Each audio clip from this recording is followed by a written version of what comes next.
வணக்கம்.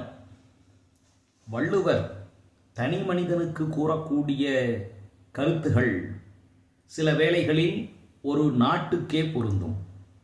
அதுபோல நாடாளக்கூடிய மன்னனுக்கு சொல்லக்கூடிய கருத்துகள் தனி மனிதனுக்கும் பொருந்தும். அதை பயன்படுத்திக் கொள்வதில்தான் நம்முடைய அறிவும் திறமையும் உள்ளது. ஒரு அரசன் இருக்கிறான், அவன் தனித்து இருக்கிறான், அவனுக்கு துணையாக யாரும் இல்லை. அவன் முன்னால் 2 பகைவர்கள் வந்து நிற்கிறார்கள். இப்படி ஒரு சூழல். இப்படிப்பட்ட சூழலில் அவன் என்ன செய்ய வேண்டும் என்று வள்ளுவர் கூறுகின்றார். இந்த 2 பகைவரில் எவன் நேர் எதிரான பகைவன் என்பதை பார். அந்த நேர் பகைவனை எதிர்க்க வேண்டும் என்றால் இன்னொரு பகைவனை உன்னுடைய நண்பனாக மாற்றிக்கொண்டு உனக்கு துணையாக சேர்த்துக் கொள்ள வேண்டும்.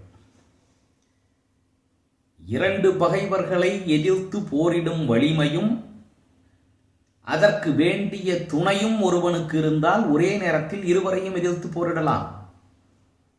அப்படி இல்லாமல் தனித்து நிற்கக்கூடிய ஒரு அரசன், அவனுக்கு முன்னால் 2 பகைவர்கள் வந்து நின்றால் அவர்களில் ஒருவனை எந்த வழியிலாவது தனக்கு துணையாக மாற்றிக்கொண்டு மீதி உள்ள ஒரு பகையை எதிர்க்க வேண்டும். அதுதான் அறிவுடைமை. அரசியல் களத்தில் பல்வேறு கொள்கை முரண்பாடுகள் இருக்கக்கூடிய கட்சிகள் இருக்கும். தேர்தல் என்று வருகின்ற பொழுது அந்த கொள்கை முரண்பாடுகளில் சற்று நெளிவு சுளிவுகளை காட்டி எதிர்த்து அழித்து ஒழிக்க வேண்டிய பகை எது என்பதை முடிவு செய்து அவர்களை முன்னால் நிறுத்தி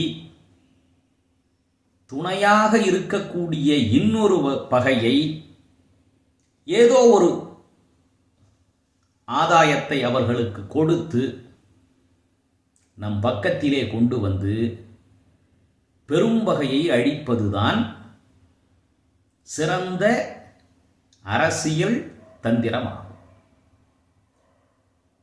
பகைவர்களை பெருக்கிக் கொண்டே போவது நம்முடைய வெற்றிக்கு உதவாது. நண்பர்களை சேர்த்து கொண்டால் மட்டும்தான், கூட்டணியை அமைத்துக் கொண்டால் மட்டும்தான், தோழமைகளை இணைத்து கொண்டால் மட்டும்தான் வெற்றி என்பது சாத்தியப்படும். வள்ளுவர் பகைத்திறம் தெரிதல் என்ற அதிகாரத்தில் கூறுகின்றார்.